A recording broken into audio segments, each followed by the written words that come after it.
कुछ मांगे हम लोग की सरकार के द्वारा मान लिया गया है। 5 विद्यालय का जो है निलंबन वापस करने का भी आश्वासन हमारे प्रांतीय संयोजक को दिया गया है। उन्होंने यह भी कहा कि किसी प्रकार का इस विद्यालय में जांच नहीं होगी और इसमें यहाँ के प्रबंध समिति सर्वोपरि है। और हमारे बीत रहे शिक्षक जो 40 वर्षों से भूखा नंगा और अपने परिवार को चला रहे हैं, उस समस्या से निदान दिलाने के लिए मैं मुख्यमंत्री और शिक्षा मंत्री को अपील करना चाहूँगा।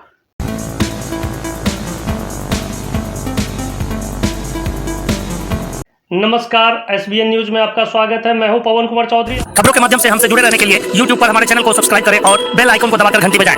वित्त रहित शिक्षा नीति जो कि बिहार में एक कोड बन चुका है, वित्त रहित शिक्षा नीति को समाप्त कर उसे ट्रेडिशनल एजुकेशन सिस्टम से जोड़ने को लेकर नीतीश कुमार ने अपने प्रथम कार्यकाल के पहले जो वायदा किया था, अब तक उसे पूरा नहीं किया गया है। वित्त रहित शिक्षकों की मांग है कि उन्हें भी सेवा नियमितीकरण कर उनकी जितनी भी मांगे हैं उनकी पूर्ति की जाए, उनका नियमित वेतनमान और जो सेवांत लाभ है सारे चीज से उन लोगों को जोड़ा जाए। इन मांगों को लेकर लगातार वित्त रहित शिक्षकों का आंदोलन विगत कई वर्षों से जारी है और अब जिस प्रकार से बिहार विद्यालय परीक्षा समिति के अध्यक्ष आनंद किशोर और कई अन्य पदाधिकारियों के साथ एक बैठक हुई, जिसमें बिहार बोर्ड की ओर से जो सहमति दी गई है, जो उनके साथ सकारात्मक बातचीत हुई है, उसके बारे में विस्तार से जानकारी देने के लिए हमारे बीच मौजूद है बिहार प्रदेश माध्यमिक शिक्षक सचेतर कर्मचारी महासंघ के सचिव उदय चंद जी। क्या बातें निकलकर सामने आई और किन किन बातों पर सहमति बनी है? सबसे पहले आप SBN चैनल को मैं धन्यवाद देना चाहता हूं कि आपने इस हमारे गंभीर मांगों पर ध्यान देते हुए आज हमारा इंटरव्यू ले रहे हैं। मैं उसके लिए बहुत बहुत बधाई देता हूं। और हम लोगों का मांग कुछ मांगे थी, तो कुछ मांगे हम लोग की सरकार के द्वारा मान लिया गया है। बिहार विद्यालय परीक्षा समिति के बोर्ड के अध्यक्ष आनंद किशोर जी और शैक्षणिक निदेशक नीलकमल के साथ बैठक हुई।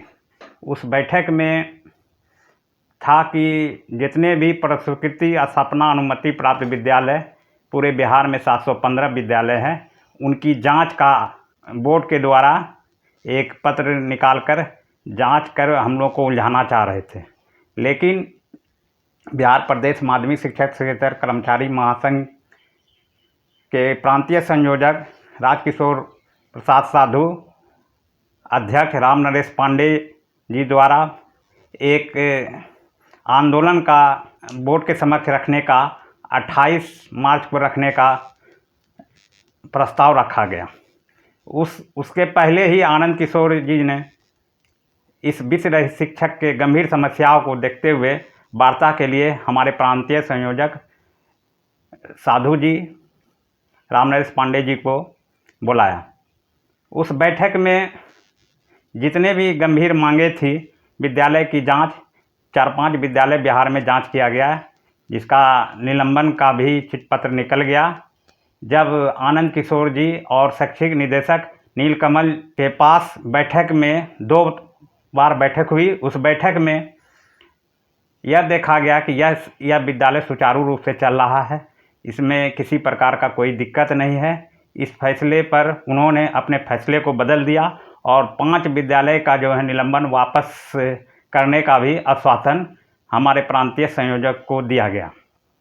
इसके लिए हम मुंगेर जिला के शिक्षक सचेतर कर्मचारी बहुत हर्ष के साथ मैं उनको बधाई देना चाहता हूं, आनंद किशोर जी को और शैक्षिक निदेशक नीलकमल जी को, कि उन्होंने हमारे गंभीर समस्याओं की जांच से रोकते हुए उदारवाद रवैया का परिचय दिया है, जो हम लोग काफ़ी खुशी हैं। उन्होंने यह भी कहा कि किसी प्रकार का इस विद्यालय में जांच नहीं होगी और इसमें यहाँ के प्रबंध समिति सर्वोपरि है और जो भी कार्य यहाँ के द्वारा निर्णय लिया जाता है प्रबंध समिति के द्वारा, वो सर्वोपरि है। इसमें पदाधिकारी भी जो हस्तक्षेप नहीं कर सकते हैं और यह विद्यालय सुचारू रूप से चल रहा है। इसके लिए बहुत बहुत बधाई और धन्यवाद शैक्षणिक निदेशक और बोर्ड के अध्यक्ष को देना चाहूँगा। और हम लोग का मांग अभी भी पूरा नहीं हुआ है, इसके लिए आंदोलन आगे चलता रहेगा। और मैं यहाँ तक कि आश्वासन मिला है कि जल्द ही कोई न कोई सरकार के द्वारा फैसला लिया जाएगा। मानदेय तक की भी व्यवस्था करने की सरकार के पक्ष में है। मैं इस पर सरकार को गंभीर रूप से ध्यान देने का शिक्षा मंत्री और माननीय नीतीश कुमार जी को आग्रह करना चाहता हूं कि इस पर ध्यान दें और हमारे बीत रहे शिक्षक जो 40 वर्षों से भूखा नंगा और अपने परिवार को चला रहे हैं, उस समस्या से निदान दिलाने के लिए मैं मुख्यमंत्री और शिक्षा मंत्री को भी अपील करना चाहूँगा।